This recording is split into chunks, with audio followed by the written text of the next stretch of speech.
ਹੋਏ ਨਿਮਾਣਾ ਭਗਤ ਕਰ, ਗੁਰਮੁਖ ਧਰੂ ਹਰ ਦਰਸ਼ਨ ਪਾਇਆ। ਭਗਤ ਵਸ਼ਲ ਹੋਏ ਭੇਟਿਆ, ਮਾਣ ਨਿਮਾਣੇ ਆਪ ਦਿਵਾਇਆ। ਮਾਤ ਲੋਕ ਵਿੱਚ ਮੁਕਤ ਕਰ, ਨਿਚਲ ਵਾਸ ਆਗਾਸ ਚੜਾਇਆ। ਚੰਦ ਸੂਰ 33 ਕਰੋੜ, ਹਰ ਦਖਣਾ ਚੌਫੇਰ ਫਿਰਾਇਆ। ਵੇਦ ਪੁਰਾਣ ਵਖਾਣ ਦੇ,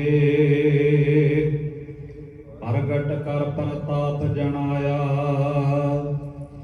ਅਵਗਤ ਗਤ ਅਤੇ ਅਗਮ ਹੈ, ਅਕਥ ਕਥਾ ਵਿਚਾਰ ਨਾ ਪਾਇਆ। ਗੁਰਮੁਖ ਸੁਖ ਫਲ ਅਲਖ ਲਖਾਇਆ। ਗੁਰਮੁਖ ਸੁਖ ਫਲ ਅਲਖ ਲਖਾਇਆ। ਵਾਹਿਗੁਰੂ ਜੀ ਕਾ ਖਾਲਸਾ, ਵਾਹਿਗੁਰੂ ਜੀ ਕੀ ਫਤਿਹ। ਪਰਮ ਸਨਮਾਣਿਓ ਜੁਗੋ ਜੁਗ ਅਟਲ ਚਵਰ ਛਤਰ ਸਿੰਘਾਸਨ ਦੇ ਮਾਲਕ, ਦੋ ਜਹਾਨ ਦੇ ਵਾਲੀ, ਸਾਹਿਬ ਕਿਰਪਾਲੂ ਦੀਨ ਦਇਆਲ ਸਤਿਗੁਰੂ ਧੰਨ ਧੰਨ ਸਾਹਿਬ ਗੁਰੂ ਗ੍ਰੰਥ ਸਾਹਿਬ ਮਹਾਰਾਜ ਸੱਚੇ ਪਾਤਸ਼ਾਹ, ਤਿਨਾਂ ਦੀ ਪਾਵਨ ਮੁਬਾਰਕ ਗੋਦ ਦੇ ਅੰਦਰ ਰੋਜ਼ਾਨਾ ਦੀ ਤਰ੍ਹਾਂ ਸ਼ਾਮਾਂ ਵੇਲੇ ਦੇ ਦੀਵਾਨਾਂ ਦੀ ਹਾਜ਼ਰੀ ਭਰ ਰਹੇ ਭਾਗਾਂ ਵਾਲੇ ਸਤਸੰਗੀ ਜਨੋ ਵਡ ਭਾਗੇ ਹਾਂ, ਜੋ ਸਾਹਿਬਾਂ ਦੀ ਅਪਾਰ ਬਖਸ਼ਿਸ਼ ਦਾ ਸਦਕਾ ਪਾਵਨ ਗੋਦ ਦੇ ਅੰਦਰ ਜੁੜ ਕਰਕੇ ਗੁਰੂ ਪਿਆਰ ਵਾਲਿਆਂ ਪਾਸੋਂ ਸਾਹਿਬਾਂ ਦੀ ਅੰਮ੍ਰਿਤਮਈ ਬਾਣੀ ਦੇ ਕੀਰਤਨ ਦੇ ਨਾਲ ਸੰਗ ਬਣਾ ਰਹੇ ਸਾਂ। ਉਪਰੰਤ ਭਾਈ ਸਾਹਿਬ ਭਾਈ ਗੁਰਦਾਸ ਜੀ ਦੀਆਂ ਪਵਿੱਤਰ ਵਾਰਾਂ ਦੀ ਚੱਲ ਰਹੀ ਲੜੀਵਾਰ ਵਿਚਾਰ ਦੇ ਨਾਲ ਸਾਂਝ ਬਣਾਉਣ ਦਾ ਸੁਭਾਗ ਸਮਾਂ ਪ੍ਰਾਪਤ ਹੋਇਆ ਹੈ। ਇਸ ਲੜੀ ਦੇ ਤਹਿਤ ਪਿਛਲੇ ਦੀਵਾਨਾਂ ਦੇ ਅੰਦਰ ਚੌਥੀ ਵਾਰ ਦੀਆਂ 20 ਪੌੜੀਆਂ ਦੀ ਵਿਚਾਰ ਆਪ ਸੰਤਾਂ ਦੇ ਨਾਲ ਸਾਂਝ ਬਣਾਈ ਸੀ। ਅਗਲੇਰੀ 21 ਨੰਬਰ ਪੌੜੀ ਔਰ ਅੰਤਲੀ ਪੌੜੀ, ਜਿਸ ਦਾ ਪਾਠ ਆਪ ਜੀਆਂ ਨੇ ਸਤਿਕਾਰਯੋਗ ਭਾਈ ਸਾਹਿਬਾਂ ਪਾਸੋਂ ਸ਼੍ਰਵਣ ਕੀਤਾ ਹੈ ਤੇ ਇਸ ਦੀ ਵਿਚਾਰ ਆਪ ਸੰਤਾਂ ਦੇ ਨਾਲ ਸਾਂਝੀ ਕਰਨੀ ਹੈ। ਆਓ ਵਿਚਾਰਾਂ ਦੀ ਅਰੰਭਤਾ ਤੋਂ ਪਹਿਲਾਂ ਗੁਰੂ ਚਰਨਾਂ ਦੇ ਅੰਦਰ ਹਾਜ਼ਰੀ ਲਵਾਈਏ। ਬੜੇ ਪਿਆਰ ਅਤੇ ਅਦਬ ਸਹਿਤ ਆਖੋ ਜੀ ਸਤਿਨਾਮ ਸ੍ਰੀ ਵਾਹਿਗੁਰੂ ਸਾਹਿਬ ਜੀ। ਵਾਹਿਗੁਰੂ ਜੀ ਹੋਏ ਨਿਮਾਣਾ ਭਗਤ ਕਰ, ਗੁਰਮੁਖ ਧਰੂ ਹਰ ਦਰਸ਼ਨ ਪਾਇਆ। ਸੰਸਾਰ ਦੇ ਅੰਦਰ ਕੁਝ ਘਟਨਾਵਾਂ ਇਹਨਾਂ ਦੀਆਂ ਵਾਪਰਦੀਆਂ ਨੇ ਜੋ ਸਦੀਵੀ ਮਿਸਾਲ ਬਣ ਜਾਂਦੀਆਂ ਔਰ ਰਹਿੰਦੇ ਸੰਸਾਰ ਤੱਕ ਉਸ ਖਿੱਤੇ, ਇਲਾਕੇ ਜਾਂ ਉਸ ਬੋਲੀ ਨੂੰ ਬੋਲਣ ਵਾਲੇ ਉਹਨਾਂ ਘਟਨਾਵਾਂ ਨੂੰ ਹਮੇਸ਼ਾ ਯਾਦ ਰੱਖਦੇ ਨੇ, ਕਿਉਂਕਿ ਉਹ ਆਪਣੇ ਆਪ 'ਚ ਬੜੀਆਂ ਬੇਮਿਸਾਲ ਹੁੰਦੀਆਂ ਨੇ। ਇੱਦਾਂ ਦੀ ਉਦਾਹਰਣ ਇੱਕ ਅਕਸਰ ਗੁਰਬਾਣੀ ਦੇ ਅੰਦਰ ਵੀ ਆਪ ਜੀ ਨੂੰ ਮਿਲੇਗੀ। ਭਾਈ ਗੁਰਦਾਸ ਜੀ ਦੀਆਂ ਵਾਰਾਂ ਦੇ ਅੰਦਰ ਵੀ ਕਈ ਵਾਰ ਇਸ ਨਾਮ ਨੂੰ ਦੁਹਰਾਇਆ ਗਿਆ ਹੈ। ਭਗਤ ਧਰੂ ਦੀ ਗੱਲ ਜਦੋਂ ਅਸੀਂ ਕਰਦੇ ਹਾਂ ਜਿੱਥੇ ਕਈ ਵਾਰ ਇਹ ਸ਼ਬਦ ਵਰਤੇ ਜਾਂਦੇ ਨੇ, ਅਜੇ ਉਮਰ ਨਹੀਂ ਹੋਈ ਰੱਬ ਦਾ ਨਾਮ ਲੈਣ ਦੀ, ਅਜੇ ਉਮਰ ਨਹੀਂ ਹੋਈ ਖੰਡੇ ਬਾਟੇ ਦੀ ਬਾਹੁਲ ਲੈਣ ਦੀ, ਅਜੇ ਉਮਰ ਨਹੀਂ ਹੋਈ ਆਹ ਕਰਨ ਦੀ, ਅਜੇ ਛੋਟਾ ਹੈ ਬੱਚਾ। ਸਾਹਿਬ ਨੇ ਉਦਾਹਰਣ ਤਾਂ ਵਰਤੀ, ਭਲਿਆ ਕਿਤੇ ਇਹ ਭੁਲੇਖਾ ਨਾ ਰਵੇ, ਕਿਉਂਕਿ ਇਹ ਬਾਣੀ ਸਿਖਾਉਂਦੀ ਹੈ ਕਿਸੇ ਖਾਸ ਉਮਰ ਦੇ ਮਨੁੱਖ ਨੂੰ ਨਹੀਂ। ਇਹ ਬਾਣੀ ਸਿਖਾਉਂਦੀ ਹੈ ਕਿਸੇ ਖਾਸ ਜ਼ਾਤ ਧਰਮ ਨੂੰ ਨਹੀਂ। ਇਹ ਬਾਣੀ ਕਿਸੇ ਖਾਸ ਖਿੱਤੇ ਦੇ ਲਈ ਨਹੀਂ, ਕਿਸੇ ਖਾਸ ਦੇਸ਼ ਦੇ ਲਈ ਨਹੀਂ ਹੈ। ਇਹਨੂੰ ਜਿਹੜਾ ਵੀ ਪੜ੍ਹੇਗਾ ਉਹਨੂੰ ਇਹਦੇ ਚੋਂ ਸਿੱਖਣ ਨੂੰ ਮਿਲੇਗਾ, ਉਹ ਕਿਸੇ ਜ਼ਾਤ ਦਾ ਹੋਵੇ, ਕਿਸੇ ਉਮਰ ਦਾ ਹੋਵੇ। ਜਦੋਂ ਅਸੀਂ ਇਹ ਗੱਲ ਕਹਿੰਦੇ ਆ ਵੀ ਅਜੇ ਉਮਰ ਨਹੀਂ ਹੋਈ, ਤੇ ਸਾਹਿਬ ਕਹਿੰਦੇ ਫਿਰ ਭਲਿਆ ਪੜ੍ਹ ਕੇ ਦੇਖ ਲਵੀਂ, ਇੱਥੇ ਤੇਰੀ ਉਮਰ ਤੋਂ ਬੜੇ ਛੋਟੇ ਵਾਲੇ ਵੀ ਰੱਬ ਦੇ ਨਾਲ ਜੁੜੇ ਹੋਏ ਨੇ। ਕਹਿੰਦਾ ਹੈ ਨਾ ਅਜੇ ਮੇਰੇ ਬੱਚੇ ਦੀ ਉਮਰ ਨਹੀਂ ਹੋਈ, ਸਾਹਿਬ ਕਹਿੰਦੇ ਦੇਖ ਤੇਰੇ ਅੰਦਰ ਭਾਵਨਾ ਹੀ ਨਹੀਂ ਹੈ ਕਿ ਬੱਚਾ ਸਿੱਧੇ ਰਾਹੇ ਤੁਰ ਪਵੇ, ਕਿਤੇ ਨਾ ਕਿਤੇ ਤੇ ਤੇਰੇ ਅੰਦਰ ਵੀ ਕਮੀ ਹੈ ਅਜੇ। ਜੇ ਨਾ ਹੁੰਦੀ ਫਿਰ ਤੂੰ ਇਦਾਂ ਨਹੀਂ ਸੀ ਕਹਿਣਾ ਅਜੇ ਉਮਰ ਨਹੀਂ ਹੈ, ਕਿ ਜਾਂ ਤਾਂ ਤੂੰ ਇਦਾਂ ਦਾਅਵਾ ਕਰ ਵੀ ਮੈਨੂੰ ਮੇਰੇ ਬੱਚੇ ਦੀ ਉਮਰ ਪਤਾ ਹੈ ਵੀ ਇਹਨੇ ਇੰਨੀ ਉਮਰ ਭੋਗਣੀ ਹੈ, 100 ਸਾਲ 70 ਸਾਲ 80 ਸਾਲ ਭੋਗਣੀ ਹੈ, ਫਿਰ ਤਾਂ ਤੂੰ ਇਹ ਕਹਿ ਸਕਦਾ ਵੀ ਅਜੇ ਨਹੀਂ ਉਮਰ ਦੀ, ਅਜੇ ਤਾਂ ਛੋਟੀ ਉਮਰ ਦਾ ਹੈ, ਖੇਡਣ ਦੀ ਉਮਰ ਹੈ, ਅਜੇ ਤੇ ਬੜਾ ਸਮਾਂ ਪਿਆ। ਇਹ ਸੱਚ ਹੈ, ਇਹ ਸੱਚ ਪ੍ਰਵਾਨ ਕਰਨਾ ਪਏਗਾ। ਮਤਲਬ ਕਿ ਉਮਰ ਦਾ ਕਿਸੇ ਨੂੰ ਨਹੀਂ ਪਤਾ ਵੀ ਕਿਹਦੀ ਕਿੰਨੀ ਹੈ। ਜਿੰਨੀ ਮਿਲ ਰਹੀ ਹੈ ਨਾ, ਜਿੰਨੀ ਸਾਂਭੀ ਜਾਂਦੀ ਹੈ ਉਨੀ ਸਾਂਭ ਲੈ। ਆਪਣੀ ਵੀ ਸਾਂਭ, ਬੱਚਿਆਂ ਨੂੰ ਵੀ ਸਿਖਾ ਵੀ ਇਹਨਾਂ ਨੂੰ ਸਾਂਭਣਾ ਹੈ, ਕਿਉਂਕਿ ਇੱਥੇ ਪਲ ਦਾ ਵਿਸਾਹ ਨਹੀਂ ਹੈ। ਹਰ ਜਪਦੇ ਆ ਖਿੰਨ ਢਿੱਲ ਨਾ ਕੀਜਈ, ਮੇਰੀ ਜਿੰਦੜੀਏ ਮੱਤ ਕੇ ਜਾਪੈ, ਸਾ ਆਵੈ ਕਿ ਨਾ ਆਵੈ ਰਾਮ। ਔਰ ਇਹ ਜ਼ਰੂਰੀ ਨਹੀਂ ਹੈ। ਠੀਕ ਹੈ, ਸਾਨੂੰ ਇਹ ਸ਼ਬਦ ਚੰਗੇ ਨਹੀਂ ਲੱਗਦੇ, ਕੋਈ ਜੇ ਵਰਤ ਦੇਵੇ ਨਾ ਫਿਰ ਸਾਨੂੰ ਚੰਗੇ ਨਹੀਂ ਲੱਗਦੇ, ਪਰ ਸੱਚ ਤਾਂ ਨਹੀਂ ਬਦਲੇਗਾ ਨਾ ਸਾਡੇ ਸ਼ਬਦ ਚੰਗੇ ਲੱਗਣ ਜਾਂ ਨਾ ਲੱਗਣ ਕਰਕੇ। ਕੋਈ ਸਾਨੂੰ ਕਹਿ ਦੇਵੇ ਤੇਰੇ ਬੱਚੇ ਦੀ ਉਮਰ ਦਾ ਕੋਈ ਪਤਾ ਨਹੀਂ ਹੈ, ਹੋ ਸਕਦਾ ਹੈ ਬੜੀ ਥੋੜੀ ਹੋਵੇ, ਇਹ ਗੱਲ ਸਾਨੂੰ ਬਹੁਤ ਬੁਰੀ ਲੱਗਦੀ ਹੈ, ਉਹ ਲੱਗਣੀ ਵੀ ਚਾਹੀਦੀ ਹੈ, ਪਰ ਸੱਚ ਤਾਂ ਨਹੀਂ ਬਦਲੇਗਾ ਨਾ ਇਹਦੇ ਨਾਲ। ਸੱਚ ਤਾਂ ਇਹ ਹੈ ਕਿ ਸਾਹਿਬ ਨੇ ਜੋ ਕਿਹਾ ਹੈ ਕਿ ਮੌਤ ਦਾ ਸਮਾਂ ਨਿਸ਼ਚਿਤ ਹੈ, ਪਤਾ ਨਹੀਂ ਕਦੋਂ ਆ ਜਾਣੀ, ਤੇ ਤੂੰ ਬਦਲ ਨਹੀਂ ਸਕਦਾ, ਜੋ ਮਰਜ਼ੀ ਕਰ ਲੈ। ਔਰ ਇਸੇ ਕਰਕੇ ਮਾਲਕ ਨੇ ਸਾਨੂੰ ਬਾਰ-ਬਾਰ ਇਹ ਸਿਖਾਇਆ, ਭਲਿਆ ਉਮਰ ਨਾ ਦੇਖਿਆ ਕਰ, ਜੇ ਵੇਲਾ ਵਕਤ ਵਿਚਾਰੀ ਆ ਤਾਂ ਕਿਤ ਵੇਲਾ ਭਗਤ ਹੋਏ। ਰੱਬ ਦੀ ਭਗਤੀ ਕਰਨ ਲੱਗਿਆ ਉਮਰ ਨਾ ਦੇਖਿਆ ਕਰ, ਤਕਾਜ਼ਾ ਉਮਰ ਦਾ ਨਹੀਂ ਹੈ। ਇੱਥੇ ਮਸਲਾ ਹੈ ਵੀ ਅੰਦਰ ਕਿੰਨਾ ਜੁੜਿਆ ਹੈ ਤੇ ਕਿਸ ਉਮਰ 'ਚ ਜੁੜਿਆ ਹੈ। ਇਸੇ ਕਰਕੇ ਬਾਣੀ ਦੇ ਅੰਦਰ ਤੇ ਭਾਈ ਗੁਰਦਾਸ ਜੀ ਨੇ ਬੜੀ ਵਾਰ ਉਦਾਹਰਣ ਭਗਤ ਧਰੂ ਦੀ ਵਰਤੀ ਹੈ। ਭਗਤ ਧਰੂ ਦਾ ਜਦੋਂ ਅਸੀਂ ਜੀਵਨ ਦੇਖਦੇ ਹਾਂ, ਉਮਰ ਅਜੇ 5 ਕੁ ਸਾਲ ਦੀ ਹੈ ਜਿਸ ਦਿਨ ਇਹ ਘਟਨਾ ਵਾਪਰਦੀ ਹੋਏ ਨਾਲ। ਹੱਸਦਾ ਖੇਡਦਾ ਬਾਹਰੋਂ ਆਇਆ, ਬਾਪ ਰਾਜਾ ਹੈ, ਮਾਂ ਰਾਣੀ ਹੈ। ਹੱਸਦਾ ਖੇਡਦਾ ਆਉਂਦਾ ਹੈ, ਆ ਕੇ ਬਾਪ ਦੀ ਗੋਦ ਦੇ ਵਿੱਚ ਬੈਠ ਗਿਆ, ਉਹਨੇ ਪਿਆਰ ਕੀਤਾ, ਗੋਦ ਦੇ ਵਿੱਚ ਬਿਠਾ ਲਿਆ। ਬਾਪ ਸੀ, ਹੱਕ ਹੈ ਬੈਠਣ ਦਾ ਤੇ ਬਿਠਾਉਣ ਦਾ, ਦੋਵਾਂ ਦਾ ਹੀ ਹੱਕ ਹੈ। ਪਰ ਪਰਿਵਾਰਾਂ ਦੇ ਅੰਦਰ ਇਦਾਂ ਹਰੇਕ ਥਾਂ ਨਹੀਂ ਹੁੰਦਾ। ਉੱਥੇ ਦੂਜੀ ਵੀ ਮਤਰੇਈ ਮਾਂ ਸੀ ਉਹਦੀ, ਦੂਜੀ ਰਾਣੀ ਰਾਜੇ ਦੀ ਬੜਾ ਗੁੱਸਾ ਆਇਆ, ਇੱਥੇ ਇਹਦਾ ਹੱਕ ਨਹੀਂ, ਇਹਨੂੰ ਨਹੀਂ ਬੈਠਣਾ ਚਾਹੀਦਾ ਸੀ। ਜੇ ਇਹ ਇਹਦੇ ਕੋਲ ਆਉਣ ਲੱਗ ਗਿਆ ਤੇ ਕੱਲ ਨੂੰ ਰਾਜ ਭਾਗ ਦਾ ਮਾਲਕ ਹੀ ਬਣ ਜਾਏਗਾ। ਤੇ ਜ਼ਰੂਰੀ ਇਹ ਹੈ ਸਾਰਿਆਂ ਤੋਂ ਪਹਿਲਾਂ ਵੀ ਇਹਨੂੰ ਦੂਰ ਕੀਤਾ ਜਾਵੇ, ਨਾ ਇਹ ਲਾਗੇ ਆਇਆ ਕਰੇਗਾ, ਨਾ ਰਾਜੇ ਦਾ ਮੋਹ ਇਹਦੇ ਨਾਲ ਪਵੇਗਾ, ਤੇ ਨਾ ਰਾਜ ਭਾਗ ਇਹਨੂੰ ਮਿਲੇਗਾ। ਰਾਜ ਭਾਗ ਮੇਰੇ ਪੁੱਤਰ ਨੂੰ ਮਿਲਣਾ ਚਾਹੀਦਾ, ਇਹ ਹਮੇਸ਼ਾ ਤੋਂ ਚੱਲਦਾ।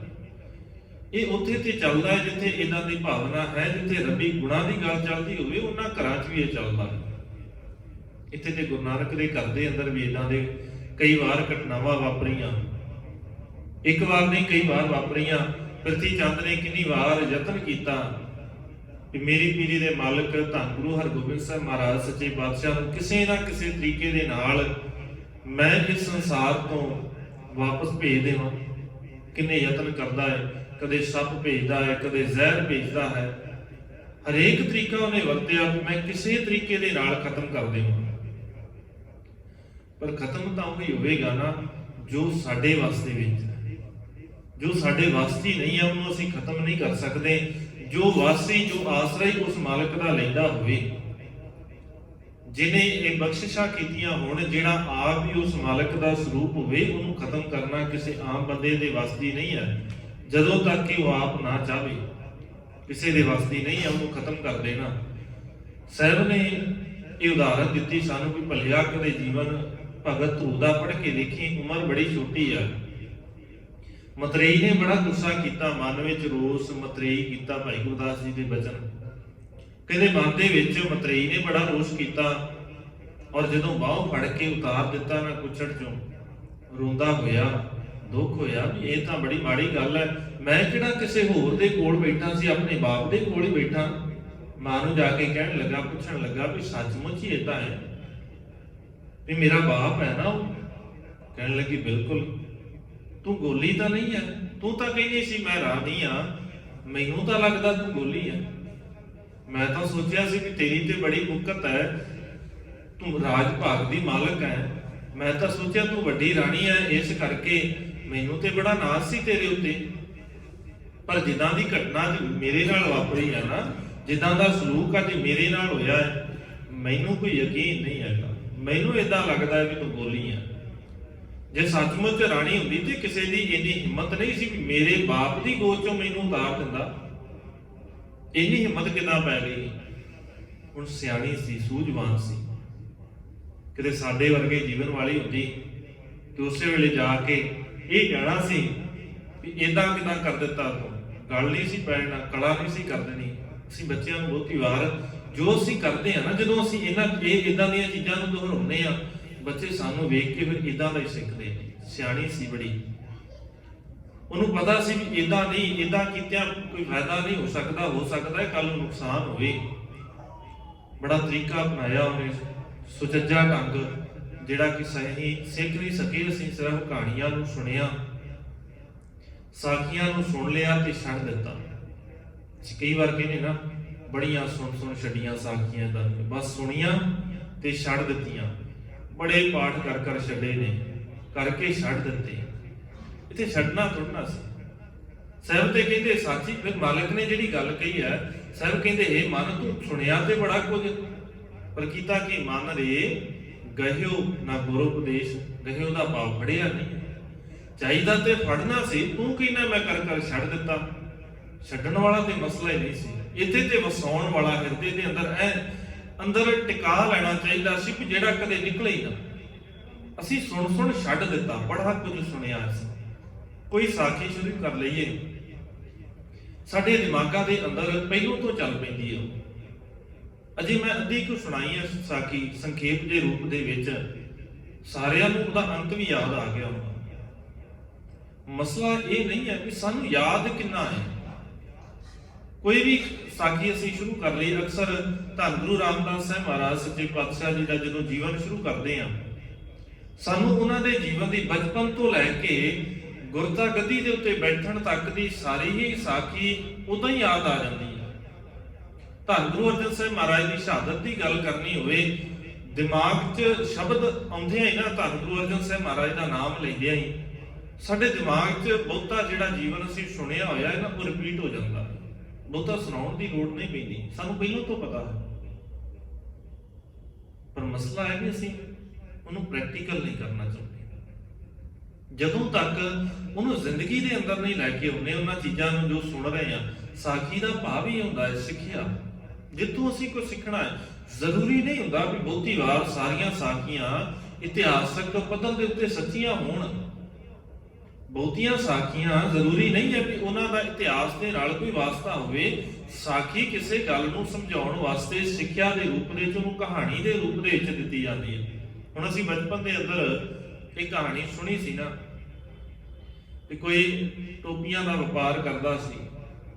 ਟੋਪੀਆਂ ਦਾ ਵਪਾਰ ਕਰਨਾ, ਉਹਨੇ ਇੱਕ ਸ਼ਹਿਰ ਤੋਂ ਦੂਜੇ ਸ਼ਹਿਰ ਜਾਣਾ। ਰਸਤੇ ਦੇ ਵਿੱਚ ਜਾਂਦਿਆਂ ਹੋਇਆਂ ਇੱਕ ਦਿਨ ਥੋੜਾ ਥੱਕ ਗਿਆ, ਟਿਕਾਉਣ ਵਾਸਤੇ ਆਪਣੇ ਸਰੀਰ ਨੂੰ ਥਕਾਨ ਉਤਾਰਨ ਵਾਸਤੇ ਦਰਖਤ ਦੇ ਥੱਲੇ ਲੰਮਾ ਪੈ ਗਿਆ। ਬਾਂਦਰਾਂ ਨੇ ਦੇਖਿਆ ਵੀ ਥੱਲੇ ਟੋਪੀਆਂ ਨੇ, ਉਹਦੇ ਸਿਰ ਦੇ ਉੱਤੇ ਵੀ ਟੋਪੀ ਸੀ। ਬਾਂਦਰਾਂ ਨੇ ਚੁੱਕ ਕੇ ਸਿਰ ਤੇ ਰੱਖ ਲਈਆਂ, ਔਰ ਉਹ ਦੇਖ ਕੇ ਬੜਾ ਹੈਰਾਨ ਹੋਇਆ ਵੀ ਇਹ ਤੇ ਬੜਾ ਮਾੜਾ ਹੋਇਆ। ਬੜੀਆਂ ਆਵਾਜ਼ਾਂ ਮਾਰੀਆਂ, ਬੜਾ ਕੁਝ ਕੀਤਾ, ਪਰ ਟੋਪੀਆਂ ਨਾ ਥੱਲੇ ਦਿੱਤੀਆਂ ਉਹਨਾਂ ਨੇ। ਉਹਨੂੰ ਗੁੱਸਾ ਆਇਆ, ਥੱਕ ਗਿਆ, ਹਾਰ ਕੇ ਵਿਚਾਰੇ ਨੇ ਗੁੱਸੇ ਦੇ ਵਿੱਚ ਖਿੱਚ ਕੇ ਤੇ ਆਪਣੀ ਟੋਪੀ ਲਿਆ ਕੇ ਉਤਾਰ ਕੇ ਤੇ ਥੱਲੇ ਸੁੱਟ ਦਿੱਤੀ। ਖਿਜੇ ਹੋਏ ਨੇ ਬਾਂਦਰਾਂ ਨੇ ਉਦਾਂ ਹੀ ਕੀਤਾ, ਚੱਕ ਕੇ ਸਾਰੀਆਂ ਥੱਲੇ ਸੁੱਟ ਦਿੱਤੀਆਂ। ਹੁਣ ਜੇ ਕੋਈ ਸੋਚੇ ਵੀ ਇਹਦਾ ਮੈਂ ਇਤਿਹਾਸਕ ਪਿਛੋਕੜ ਦੇਖਾਂ, ਹੁਣ ਇਹਦਾ ਤੇ ਕੋਈ ਇਤਿਹਾਸਕ ਪਿਛੋਕੜ ਨਹੀਂ ਹੈ ਨਾ। ਇਹ ਤੇ ਸਿਰਫ ਸਿੱਖਿਆ ਦੇਣੀ ਸੀ, ਸਿਰਫ ਸਿਖਾਉਣ ਵਾਸਤੇ ਸੀ, ਹੋਰ ਤਾਂ ਕੁਝ ਵੀ ਨਹੀਂ ਸੀ ਇਹਦੇ ਵਿੱਚ। ਕੋਈ ਹੁਣ ਸੋਚੇ ਵੀ ਇਹਦੀ ਤਰੀਕ ਸਮਾਂ ਕੀ ਹੈ, ਅਸਲ 'ਚ ਇਤਿਹਾਸ ਤਾਂ ਇਹ ਜ਼ਰੂਰੀ ਨੁਕਤਾ ਹੁੰਦਾ ਹੈ। ਜਦੋਂ ਅਸੀਂ ਇਤਿਹਾਸ ਦੀ ਗੱਲ ਕਰਦੇ ਉਹਦੇ ਵਿੱਚ ਸਮਾਂ, ਘਟਨਾ ਦਾ ਸਥਾਨ ਤੇ ਕਦੋਂ ਕਿੱਥੇ ਵਾਪਰੀ ਹੈ, ਇਹ ਚੀਜ਼ਾਂ ਜਿਹੜੀਆਂ ਨੇ ਨਾ ਇਹ ਸਾਰੀਆਂ ਮੈਚ ਕਰਨੀਆਂ ਚਾਹੀਦੀਆਂ। ਤੇ ਸਿੱਖਿਆ ਦੀ ਜਦੋਂ ਗੱਲ ਕਰਦੇ ਆ, ਫਿਰ ਸਿੱਖਿਆ ਦੇ ਵਾਸਤੇ ਇੱਕ ਜ਼ਰੂਰੀ ਗੱਲ ਹੁੰਦੀ ਹੈ, ਜਿਸ ਸਿਧਾਂਤ ਦੀ ਗੱਲ ਕਰਦੇ ਹਾਂ ਉਹ ਸਿਧਾਂਤ ਸੱਚਮੁੱਚ ਉਹ ਸਿੱਖਿਆ ਦੇ ਰਾਹੀਂ ਪ੍ਰਗਟ ਹੋ ਰਿਹਾ ਹੈ, ਕਿਤੇ ਗਲਤ ਤਾਂ ਨਹੀਂ ਹੋ ਰਿਹਾ। ਕਈ ਵਾਰ ਸਾਖੀਆਂ ਇਹਨਾਂ ਦੀਆਂ ਵੀ ਸੁਣਾ ਦਿੱਤੀਆਂ ਜਾਂਦੀਆਂ ਜਿਹੜੀ ਧੰਨ ਗੁਰੂ ਗ੍ਰੰਥ ਸਾਹਿਬ ਮਹਾਰਾਜ ਦੀ ਵਿਚਾਰਧਾਰਾ ਤੋਂ ਬੜੀਆਂ ਉਲਟ ਨੇ। ਇਹ ਵੀ ਸੁਚੇਤ ਹੋਣਾ ਪਏਗਾ। ਸਿੱਖਿਆ ਲੈਣ ਵਾਸਤੇ ਸਿਰਫ ਸਾਖੀ ਵਰਤੀ ਜਾਂਦੀ ਹੈ, ਜ਼ਰੂਰੀ ਨਹੀਂ ਹੈ ਕਿ ਉਹ ਸੱਚ ਹੋਵੇ। ਪਰ ਅਸੀਂ ਤੇ ਜੋ ਸੱਚ ਸੀ ਉਹ ਵੀ ਛੱਡ ਦਿੱਤਾ। ਅਸੀਂ ਜਿੱਥੇ ਸਾਖੀਆਂ ਨੂੰ ਛੱਡਿਆ ਨਾ, ਸੁਣ ਕੇ ਇਤਿਹਾਸ ਸੁਣ ਕੇ ਛੱਡਿਆ, ਉੱਥੇ ਬਾਣੀ ਵੀ ਸੁਣ ਕੇ ਛੱਡ ਦਿੱਤੀ। ਜੇ ਅਸੀਂ ਤਾਂ ਕਿੰਨੇ ਪਾਠ ਕਰ ਛੱਡ ਦਿੱਤੇ। ਸਭ ਕਹਿੰਦੇ ਛੱਡਣਾ ਨਹੀਂ ਸੀ, ਇੱਥੇ ਤੇ ਫੜਨਾ ਸੀ। ਭਾਈ ਗੁਰਦਾਸ ਜੀ ਕਹਿੰਦੇ ਨਾ, ਗਾਏ ਸੁਣੈ ਆਖੈ ਵਿਚੈ, ਪਾਈਆ ਨਾ ਪਰਮ ਪਦ, ਗੁਰ ਉਪਦੇਸ਼ ਗਹਿ ਚੌਲੋ ਨਾ ਕਮਾਈਏ। ਗੁਰੂ ਦੇ ਉਪਦੇਸ਼ ਨੂੰ ਫੜਨਾ ਸੀ, ਹਿਰਦੇ 'ਚ ਵਸਾਉਣਾ ਸੀ ਤੇ ਕਮਾਉਣਾ ਸੀ। ਕੱਲਾ ਗਾਇਆ ਸੁਣਿਆ, ਅੱਖਾਂ ਬੰਦ ਕੀਤੀਆਂ, ਇਦਾਂ ਲੱਗੇ ਵੀ ਬੜਾ ਧਿਆਨ ਹੈ, ਬੜਾ ਸਿਮਰਨ ਕਰ ਰਹੇ ਅੱਖਾਂ ਬੰਦ ਕਰਕੇ। ਸਾਹਿਬ ਕਹਿੰਦੇ ਨਾ ਤੇ ਤੇਰਾ ਪੜਿਆ ਕੰਮ ਚੱਲਣਾ ਹੈ, ਨਾ ਸੁਣਿਆ ਕੰਮ ਚੱਲਣਾ ਹੈ, ਨਾ ਅੱਖਾਂ ਬੰਦ ਕਰਕੇ ਤੇਰਾ ਸਿਮਰਨ ਕੀਤਿਆ ਕੰਮ ਚੱਲਣਾ ਹੈ। ਕੰਮ ਚੱਲਣਾ ਹੈ ਉਹਨੂੰ ਪ੍ਰੈਕਟੀਕਲ ਕਦੋਂ ਕਰ ਰਿਹਾ ਹੈ, ਕਿੰਨਾ ਪ੍ਰੈਕਟੀਕਲ ਕਰ ਰਿਹਾ ਹੈ, ਉਹਦੇ ਨਾਲ ਕੰਮ ਚੱਲਣਾ। ਥਿਉਰੀ ਤੇ ਕੋਈ ਵੀ ਪੜ੍ਹ ਸਕਦਾ ਹੈ, ਥਿਉਰੀ ਤੇ ਬੜਾ ਸੌਖਾ ਕੰਮ ਹੈ ਨਾ। ਥਿਉਰੀ ਨੂੰ ਤੇ ਅਸੀਂ ਕਿਸੇ ਵੀ ਕਿਤਾਬ ਨੂੰ ਪੜ੍ਹ ਲਈਏ, ਕਿੰਨਾ ਵੀ ਹਾਰਡ ਸਬਜੈਕਟ ਹੋਵੇ, ਥਿਉਰੀ ਤੇ ਪੜ੍ਹ ਸਕਦੇ ਹਾਂ। ਇੱਕ ਪਾਸੇ ਸ਼ੁਰੂ ਕੀਤਾ, ਦੂਜੇ ਪਾਸੇ ਖਤਮ ਕਰ ਦਿੱਤਾ। ਪਰ ਥਿਉਰੀ ਪੜ੍ਹਿਆ ਕੰਮ ਨਹੀਂ ਨਾ ਚੱਲਦਾ। ਥਿਉਰੀ ਪੜ੍ਹਿਆ ਕੋਈ ਇੰਜੀਨੀਅਰ ਨਹੀਂ ਬਣ ਸਕਦਾ, ਕੋਈ ਥਿਉਰੀ ਪੜ੍ਹ ਕੇ ਕੁਝ ਵੀ ਨਹੀਂ ਬਣ ਸਕਦੇ। ਅਸੀਂ ਕੱਲੀ ਥਿਉਰੀ ਪੜ੍ਹ ਕੇ ਤੇ ਕੋਈ ਸੋਚੇ ਵੀ ਮੈਂ ਕੁਝ ਵੀ ਬਣਨਾ ਚਾਹੁੰਦਾ, ਕੁਝ ਵੀ ਨਹੀਂ ਬਣ ਸਕਦਾ ਜਦੋਂ ਤੱਕ ਉਹਨੂੰ ਪ੍ਰੈਕਟੀਕਲ ਨਹੀਂ ਕਰਦਾ। ਹੁਣ ਜੇ ਬੋਲਣ ਦਾ ਹੀ ਕੰਮ ਹੈ, ਇਹ ਵੀ ਪ੍ਰੈਕਟਿਸ ਦਾ ਕੰਮ ਹੈ। ਜੇ ਕਥਾ ਵੀ ਕਰਨੀ ਹੈ, ਕੀਰਤਨ ਕਰਨਾ ਹੈ, ਕੱਲਾ ਥਿਉਰੀ ਪੜ੍ਹਿਆ ਥੋੜੀ ਨਾ ਹੋ ਜਾਏਗਾ। ਕੱਲਾ ਪੜ੍ਹਿਆ ਨਹੀਂ ਹੋ ਸਕਦਾ ਨਾ। ਬੜੇ ਨੇ ਜਿਨ੍ਹਾਂ ਦੇ ਕੋਲ ਗਿਆਨ ਹੈ ਪਰ ਉਹ ਬੋਲ ਨਹੀਂ ਸਕਦੇ, ਤੇ ਸਾਡੇ ਵਰਗੇ ਬੜੇ ਨੇ ਜਿਨ੍ਹਾਂ ਦੇ ਕੋਲ ਕੁਝ ਵੀ ਨਹੀਂ ਹੈਗਾ, ਤੇ ਜਿੰਨਾ ਕੁ ਬੋਲਿਆ ਜਾਂਦਾ ਬਸ ਬੋਲ ਲੈਨੇ ਆ। ਜਿੰਨੀ ਪ੍ਰੈਕਟਿਸ ਕਰਦੇ ਜਿਸ ਕੰਮ ਦੀ, ਉਹ ਪ੍ਰੈਕਟਿਸ ਦੇ ਵਿੱਚ ਜ਼ਰੂਰੀ ਹੈ। ਇਦਾਂ ਹੀ ਸ਼ੁਭ ਗੁਣ ਵੀ ਪ੍ਰੈਕਟਿਸ ਦੇ ਵਿੱਚ ਬੜੇ ਜ਼ਰੂਰੀ ਨੇ। ਕੱਲਾ ਜਾਣ ਲੈਣਾ ਸ਼ੁਭ ਗੁਣਾਂ ਨੂੰ, ਪੜ੍ਹ ਲੈਣਾ ਸ਼ੁਭ ਗੁਣਾਂ ਨੂੰ ਵੀ ਜੀ ਸੱਚ ਬੜਾ ਚੰਗਾ ਹੁੰਦਾ ਹੈ, ਸੰਤੋਖ ਹੀ ਜੀਵਨ ਹੋਣਾ ਚਾਹੀਦਾ, ਸੰਤੋਖ ਬੜਾ ਜ਼ਰੂਰੀ ਹੈ, ਦਇਆ ਬੜੀ ਜ਼ਰੂਰੀ ਹੈ, ਪੜ੍ਹ ਲੈਣਾ ਵੱਖਰੀ ਗੱਲ ਹੈ। ਜੀਵਨ ਦੇ ਅੰਦਰ ਹੰਡਾਉਣਾ ਇੱਕ ਸਾਰਿਆਂ ਤੋਂ ਵੱਡਾ ਵਿਸ਼ਾ ਹੈ, ਜਿਹਨੂੰ ਅੱਜ ਬਹੁਤਾ ਸਮਾਜ ਦਰਕਿਨਾਰ ਕਰ ਰਿਹਾ ਹੈ। ਗੁਣਾਂ ਨੂੰ ਕਮਾਉਣਾ ਨਹੀਂ। ਅਸੀਂ ਹਰੇਕ ਦੇ ਵਾਸਤੇ ਇਹ ਚਾਹੁੰਦੇ ਹਾਂ ਕਿ ਮੈਂ ਇਹਨੂੰ ਗੁਣ ਸਿਖਾ ਦੇਵਾਂ, ਆਪ ਕੁਝ ਵੀ ਨਾ ਕਰਾਂ। ਮੇਰੇ ਆਪਣੇ ਜੀਵਨ ਦੇ ਅੰਦਰ ਕੋਈ ਗੁਣ ਨਾ ਹੋਵੇ, ਮੈਂ ਦੂਜੇ ਨੂੰ ਜ਼ਰੂਰ ਸਿਖਾਉਣੇ। ਸਾਰਾ ਜ਼ੋਰ ਲਾ ਦਿੰਦੇ ਅਸੀਂ ਦੂਜਿਆਂ ਨੂੰ ਗੁਣ ਸਿਖਾਉਣ ਲੱਗਿਆ। ਜਦੋਂ ਵਾਰੀ ਆਪਣੀ ਹੁੰਦੀ ਹੈ ਫਿਰ ਅਸੀਂ ਕਹਿ ਦਿੰਦੇ ਹਾਂ ਕੋਈ ਨਹੀਂ ਜੀ, ਹੈਗਾ ਸਮਾਂ, ਕਰ ਲਵਾਂਗੇ, ਕੋਸ਼ਿਸ਼ ਤਾਂ ਕਰਦੇ ਹਾਂ, ਕੋਈ ਗੱਲ ਨਹੀਂ, ਸਿੱਖ ਲਵਾਂਗੇ ਅਸੀਂ ਵੀ। ਤੂੰ ਤਾਂ ਸਿੱਖ ਲੈ, ਜੋ ਸਿਖਾ ਰਿਹਾ ਉਹ ਸਿੱਖ ਲੈ। ਮਤਲਬ ਆਪਣੀ ਗੱਲ ਨਹੀਂ, ਮੈਂ ਆਪਣੇ ਬਾਰੇ ਤੇ ਕੁਝ ਵੀ ਨਹੀਂ ਸੋਚਦਾ। ਆਪਣੇ ਬਾਰੇ ਤੇ ਸਿਰਫ ਸੋਚਾਂਗਾ ਕਿ ਮੈਂ ਵੱਡਾ ਕਿਵੇਂ ਹੋ ਜਾਵਾਂ, ਮੈਨੂੰ ਵਡਿਆਈ ਕਿਵੇਂ ਮਿਲ ਜਾਵੇ, ਤੇ ਦੂਜੇ ਨੂੰ ਸਿਖਾਵਾਂਗਾ ਕਿ ਤੂੰ ਗੁਣ ਸਿੱਖ ਲੈ ਤਾਂ ਚੰਗਾ ਹੈ, ਤਾਂ ਤੈਨੂੰ ਕੋਈ ਪੁੱਛੇਗਾ। ਆਪ ਨਹੀਂ ਮੈਂ ਸਿੱਖਣਾ। ਸਾਡਾ ਬਹੁਤਿਆਂ ਦਾ ਹੀ ਹਾਲ ਹੈ। ਸਭ ਕਹਿੰਦੇ ਵੀ ਜ਼ਿੰਦਗੀ ਦੇ ਅੰਦਰ ਕਦੇ ਧੂ ਦੇ ਕੋਲੋਂ ਸਿੱਖੀ, ਉਹਦੀ ਮਾਂ ਦੇ ਕੋਲੋਂ ਸਿੱਖੀ। ਉਹਦੀ ਮਾਂ ਸੁਚੱਜੀ ਸੀ, ਸਿਆਣੀ ਸੀ, ਤਾਂ ਉਹਨੇ ਇਹ ਗੱਲ ਕਹਿ ਦਿੱਤੀ, ਪੁੱਤ ਵੇ ਮੈਂ ਹੈ ਤਾਂ ਸਿਆਣੀ, ਹੈ ਤਾਂ ਮੈਂ ਰਾਣੀ, ਗਿਆਨ ਦੇ ਪੱਖੋਂ ਵੀ ਠੀਕ ਹੈ, ਮੇਰੇ ਕੋਲ ਹੈ, ਮੇਰੀ ਇੱਜ਼ਤ ਵੀ ਹੈਗੀ ਹੈ, ਪਰ ਇੰਨੀ ਨਹੀਂ ਹੈ ਵੀ ਮੈਂ ਤੈਨੂੰ ਕੁਝ ਦੇ ਸਕਾਂ, ਤੈਨੂੰ ਕੁਝ ਦਵਾ ਸਕਾਂ, ਇੰਨੀ ਨਹੀਂ ਹੈ। ਕਹਿੰਦਾ ਕਾਰਨ ਕੀ ਹੈ? ਇਹਨੇ ਨੌਕਰ ਚਾਕਰ ਨੇ ਤੇਰੇ ਕੋਲ, ਮਹਿਲ ਤੈਨੂੰ ਵੱਖਰਾ ਮਿਲਿਆ ਏ, ਸਾਰਾ ਕੁਝ ਚੰਗਾ ਏ, ਫੇਰ ਕੀ ਗੱਲ ਹੈ? ਕਹਿੰਦੀ ਇੱਕ ਕਮੀ ਰਹਿ ਗਈ ਮੇਰੇ ਅੰਦਰ, ਮੈਂ ਸ਼ੁਭ ਗੁਣ ਨਹੀਂ ਸਿੱਖੇ, ਮੈਂ ਰੱਬ ਦੀ ਭਗਤੀ ਨਹੀਂ ਕੀਤੀ, ਮੈਂ ਰੱਬ ਨੂੰ ਇੰਨਾ ਮਨਾ ਨਹੀਂ ਸਕੀ ਵੀ ਉਹ ਤੈਨੂੰ ਕੁਝ ਦੇ ਸਕਦਾ ਮੇਰੇ ਰਾਹੀਂ। ਮੇਰੇ ਮਾੜੇ ਕਰਮ ਨੇ ਵੀ ਤੈਨੂੰ ਬਖਸ਼ਿਸ਼ਾਂ ਨਹੀਂ ਮਿਲੀਆਂ, ਮੇਰੇ ਮਾੜੇ ਕਰਮ ਨੇ ਵੀ ਅੱਜ ਤੈਨੂੰ ਤੇਰੇ ਬਾਪ ਦੀ ਗੋਦ ਚੋਂ ਉਤਾਰ ਦਿੱਤਾ ਗਿਆ। ਮੇਰੀਆਂ ਗਲਤੀਆਂ ਨੇ, ਮੇਰੇ ਔਗਣ ਨੇ। ਅਸੀਂ ਸਮਾਜ ਦੇ ਅੰਦਰ ਬਹੁਤੀ ਵਾਰ ਇਹੀ ਕਰਦੇ ਆ, ਸਾਰੀ ਦੀ ਸਾਰੀ ਗਲਤੀ ਤੇਰੀ ਆ, ਮੇਰੀ ਕੋਈ ਗਲਤੀ ਨਹੀਂ ਹੈ, ਮੈਂ ਜ਼ਿੰਮੇਵਾਰ ਨਹੀਂ ਆ, ਜ਼ਿੰਮੇਵਾਰ ਤੂੰ ਹੈ। ਅਸੀਂ ਆਪਣੀ ਗਲਤੀ ਕਦੇ ਵੀ ਨਹੀਂ ਮੰਨਦੇ, ਕੋਈ ਵੀ ਕੰਮ ਹੋਵੇ ਅਸੀਂ ਕਦੇ ਆਪਣੀ ਗਲਤੀ ਮੰਨੀ ਹੈ ਨਹੀਂ ਜੀ। ਮੈਂ ਗਲਤੀ ਕੀਤੀ, ਮੈਂ ਪਹਿਲੋਂ ਉੱਚਾ ਬੋਲਿਆ, ਫੇਰ ਤੂੰ ਬੋਲਿਆ, ਭਲਿਆ ਮੇਰੀ ਪਹਿਲੋਂ ਗਲਤੀ ਸੀ, ਠੀਕ ਹੈ, ਮੈਂ ਆਪਣੀ ਗਲਤੀ ਮੰਨ ਲੈਣਾ ਤੇ ਦੂਜਾ ਵੀ ਕਹੇਗਾ ਵੀ ਠੀਕ ਹੈ, ਫਿਰ ਮੈਂ ਵੀ ਮੰਨ ਲੈਣਾ ਆਪਣੀ। ਜਦੋਂ ਸ਼ੁਰੂ ਮੈਂ ਕਰਕੇ ਮੈਂ ਮੰਨਦਾ ਹੀ ਨਹੀਂ ਵੀ ਮੈਂ ਗਲਤੀ ਕੀਤੀ ਹੈ, ਮੈਂ ਆਪਣੇ ਆਪ ਨੂੰ ਫਿਰ ਵੀ ਸਹੀ ਸਿੱਧ ਕਰੀ ਜਾਂਦਾ, ਮੈਂ ਮਾੜੇ ਲਫ਼ਜ਼ ਵਰਤ ਕੇ ਫਿਰ ਵੀ ਆਪਣੇ ਆਪ ਨੂੰ ਸਹੀ ਸਿੱਧ ਕਰੀ ਜਾਂਦਾ ਵੀ ਨਾ ਭਲਿਆ ਮੈਂ ਤਾਂ ਠੀਕ ਆ, ਮੈਂ ਗਲਤ ਨਹੀਂ ਹੋ ਸਕਦਾ, ਗਲਤ ਤੂੰ ਹੈ, ਤੇਰੇ ਅੰਦਰ ਹੀ ਕਮਜ਼ੋਰੀਆਂ ਨੇ, ਤੇਰੇ ਅੰਦਰ ਹੀ ਗਲਤੀਆਂ ਨੇ, ਤੂੰ ਮੇਰੀ ਗੱਲ ਨੂੰ ਮੰਨਦਾ ਨਹੀਂ। ਆਪ ਕਿੰਨਾ ਮੰਨਿਆ? ਕਦੇ ਇਹ ਸਵਾਲ ਕੀਤਾ ਆਪਣੇ ਆਪ ਨੂੰ? ਅਸੀਂ ਜਦੋਂ ਦੂਜਿਆਂ ਦੇ ਕੋਲੋਂ ਐਕਸਪੈਕਟ ਕਰਦੇ ਨਾ ਕੁਝ, ਕਦੇ ਸੋਚਦੇ ਨਹੀਂ ਆ ਵੀ ਦੂਜਾ ਵੀ ਮੇਰੇ ਤੋਂ ਕੁਝ ਐਕਸਪੈਕਟ ਕਰਦਾ ਹੈ, ਉਹਨੂੰ ਵੀ ਕੁਝ ਚਾਹੀਦਾ ਮੇਰੇ। ਅਸੀਂ ਹਮੇਸ਼ਾ ਹੀ ਚਾਹੁੰਦੇ ਆ ਇੱਕ ਦੂਜੇ ਦੇ ਕੋਲੋਂ ਅਸੀਂ ਮੈਨੂੰ ਮਿਲ ਜਾਏ, ਇੱਕ ਦੂਜੇ ਦੇ ਕੋਲੋਂ ਅਸੀਂ ਇੱਛਾਵਾਂ ਇੰਨੀਆਂ ਰੱਖ ਲੈਨੇ, ਵਧਾ ਲੈਨੇ ਆ, ਫੇਰੀ ਤੇ ਮਸਲੇ ਬਣਦੇ ਨੇ, ਫੇਰੀ ਤੇ ਘਰਾਂ ਦੇ ਅੰਦਰ ਕਲਾ ਵੱਧਦੀ ਹੈ, ਫੇਰੀ ਤਾਂ ਦੂਰੀਆਂ ਵੱਧਦੀਆਂ ਨੇ।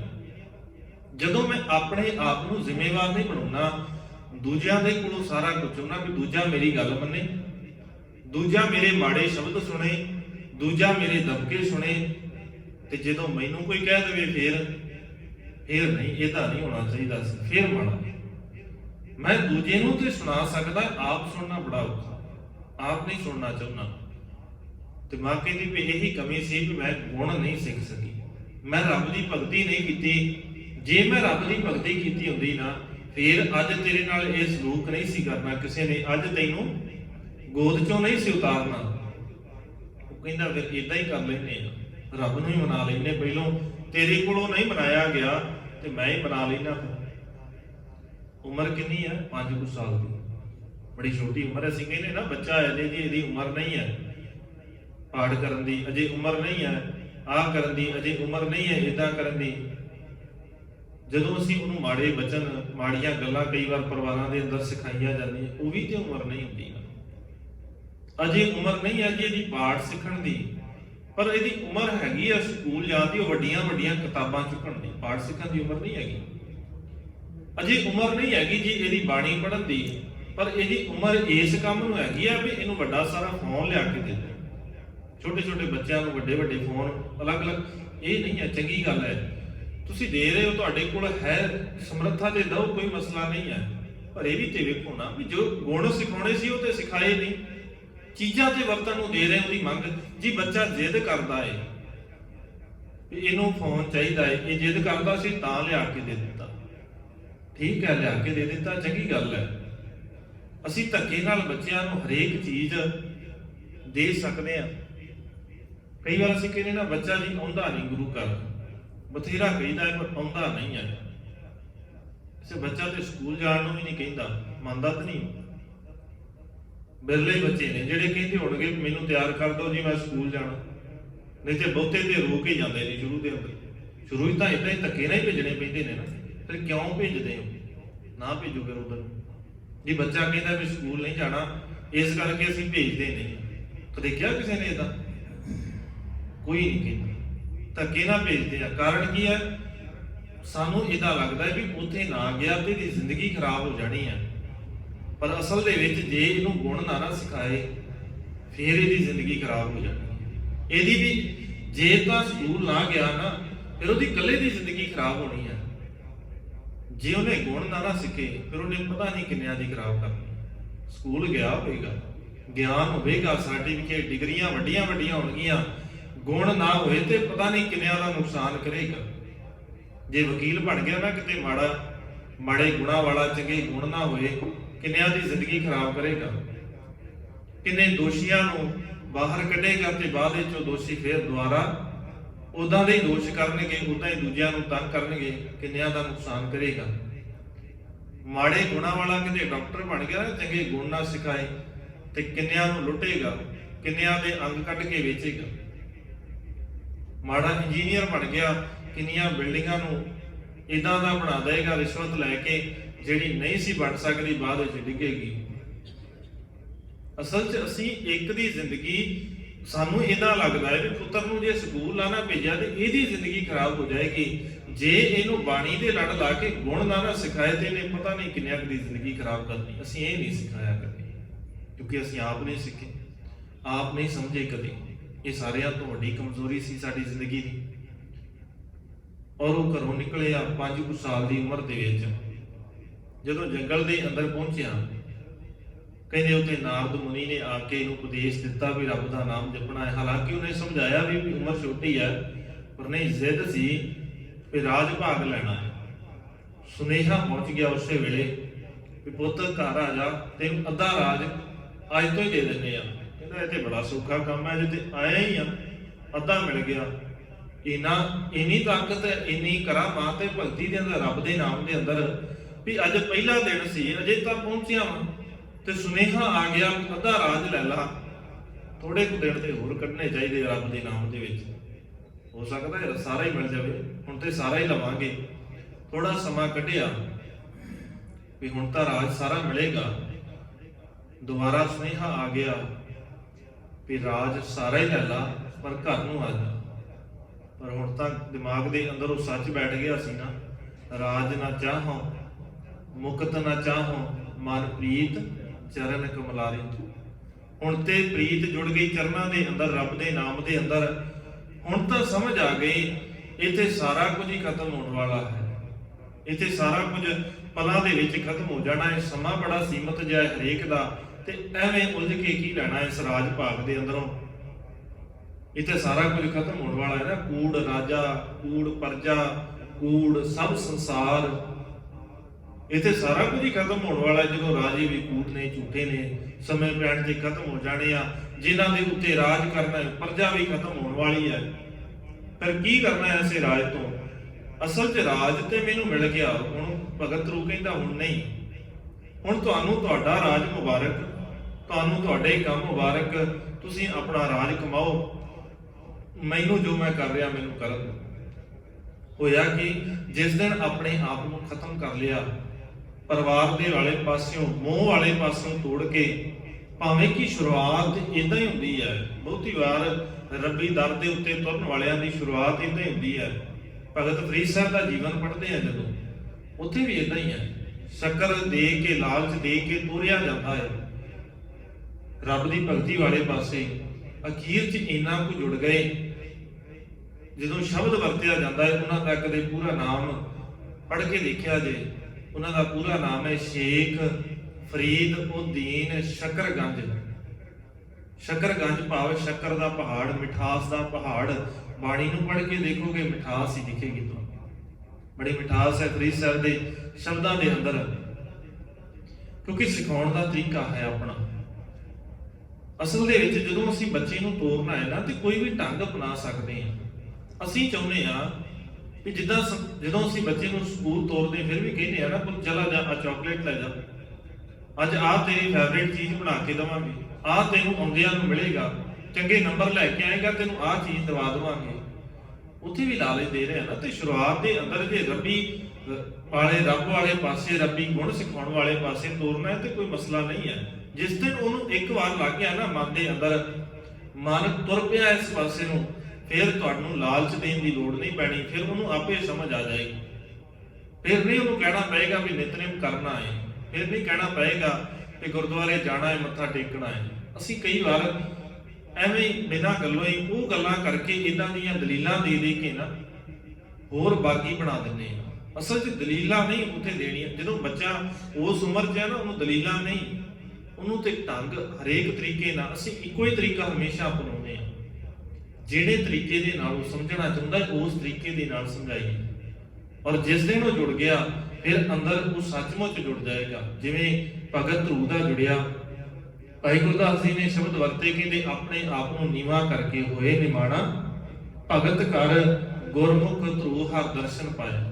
ਉਹਨੇ ਰੱਬ ਜੀ ਦਾ ਦਰਸ਼ਨ ਪਾ ਲਿਆ, ਪਰ ਅੰਦਰ ਨੂੰ ਖਤਮ ਕਰਕੇ, ਆਪਣੇ ਅੰਦਰ ਦੇ ਮਾਣ ਨੂੰ, ਹੰਕਾਰ ਨੂੰ ਛੱਡ ਕਰਕੇ ਫਿਰ ਉਹਨੇ ਉਸ ਰੱਬ ਦੇ ਦਰਸ਼ਨ ਪਾਏ ਹਨ। ਭਗਤ ਵਸ਼ਲ ਹੋਏ ਭੇਟਿਆ, ਮਾਣ ਨਿਮਾਣੇ ਆਪ ਦਵਾਇਆ। ਭਗਤ ਵਤਸਲ ਉਹ ਪ੍ਰਮਾਤਮਾ ਅਕਾਲ ਪੁਰਖ ਉਹਨੇ ਬਖਸ਼ਿਸ਼ ਕਰ ਦਿੱਤੀ, ਰਹਿਮਤ ਕਰ ਦਿੱਤੀ, ਆਪ ਆ ਕੇ ਮਿਲਿਆ ਹੈ। ਭਗਤ ਧਰੂ ਨੂੰ ਮਾਣ ਦਿੱਤਾ, ਉਹ ਗੁਣ ਹਿਰਦੇ ਦੇ ਅੰਦਰ ਵਸਾ ਦਿੱਤੇ। ਉਹ ਸੁਰਤ ਸਿਆਣਪ ਗਿਆਨ ਜਿਹੜਾ ਸਿਆਣਿਆਂ ਦੇ ਕੋਲ ਨਹੀਂ ਸੀ, ਉਹ ਉਸ ਭਗਤ ਦੇ ਅੰਦਰ, ਧਰੂ ਦੇ ਅੰਦਰ ਬਚਪਨ ਦੇ ਵਿੱਚ ਹੀ ਪਾ ਦਿੱਤਾ ਹੈ। ਮਾਤ ਲੋਕ ਵਿੱਚ ਮੁਕਤ ਕਰ, ਨਿਹਚਲ ਵਾਸ ਅਗਾਸ ਚੜਾਇਆ। ਜਦੋਂ ਮੁਕਤੀ ਦੀ ਗੱਲ ਆਉਂਦੀ ਹੈ, ਗੁਰਮਤਿ ਦੀ ਫਿਲਾਸਫੀ, ਅਸੀਂ ਕਹਿੰਦੇ ਕਈ ਵਾਰ ਮੁਕਤ ਹੋ ਗਿਆ ਜੀ।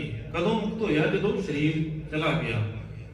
ਅਰਦਾਸ ਕਰਦੇ ਆ ਵੀ ਕਦੇ ਕਈ ਵਾਰ ਅਸੀਂ ਇਹ ਲਫ਼ਜ਼ ਵਰਤ ਦਿੰਦੇ ਆ, ਜੇ ਨਾ ਵਰਤੀਏ ਤੇ ਕਈ ਵਾਰ ਗੁੱਸਾ ਵੀ ਕਰ ਲੈਂਦੇ ਨੇ ਪਰਿਵਾਰ ਵਾਲੇ, ਇਦਾਂ ਕਿਉਂ ਕਿਹਾ, ਇਦਾਂ ਕਿਉਂ ਨਹੀਂ ਕਿਹਾ ਜੀ? ਪਰਿਵਾਰ ਜਿਹੜਾ ਜੀ ਚਲਾ ਗਿਆ ਉਹਨੂੰ ਚਰਨਾਂ ਦੇ ਵਿੱਚ ਨਿਵਾਸ ਬਖਸ਼ਣਾ। ਕਿਹਨਾਂ ਚਰਨਾਂ ਦੇ ਵਿੱਚ ਨਿਵਾਸ ਬਖਸ਼ਿਆ ਜਾਏਗਾ?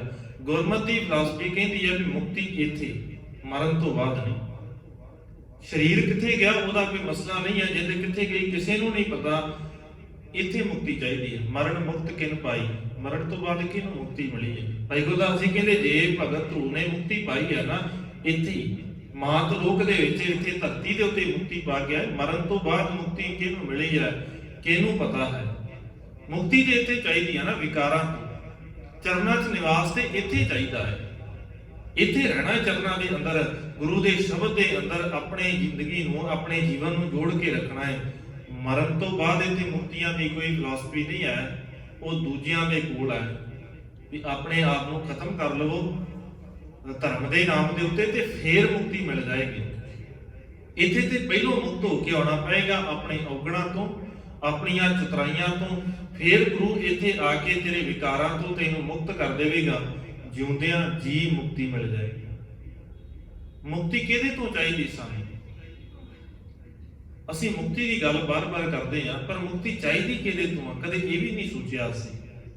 ਸਾਨੂੰ ਮੁਕਤੀ ਚਾਹੀਦੀ ਹੈ ਆਪਣੇ ਕਾਮ ਤੋਂ, ਆਪਣੇ ਹੰਕਾਰ ਤੋਂ, ਆਪਣੇ ਲੋਭ ਤੋਂ, ਆਪਣੇ ਮੋਹ ਤੋਂ, ਆਪਣੀ ਅਗਿਆਨਤਾ ਤੋਂ, ਆਪਣੀ ਈਰਖਾ ਤੋਂ, ਆਪਣੀ ਨਿੰਦਿਆ ਤੋਂ।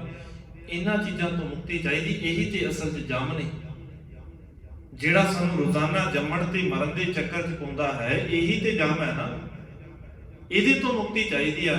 ਅਸੀਂ ਪਤਾ ਨਹੀਂ ਕਿਹੜੀ ਮੁਕਤੀ ਲੱਭਦੇ ਰਹੇ ਵੀ ਆਹ ਕਰ ਲਓ ਜੀ ਹੁਣ ਮੁਕਤੀ ਮਿਲ ਜਾਏਗੀ। ਮਰਨ ਤੋਂ ਬਾਅਦ ਸਭ ਕਹਿੰਦੇ ਮਰਨ ਤੋਂ ਬਾਅਦ ਨਹੀਂ, ਇੱਥੇ ਮੁਕਤੀ ਦੇ ਮੈਨੂੰ।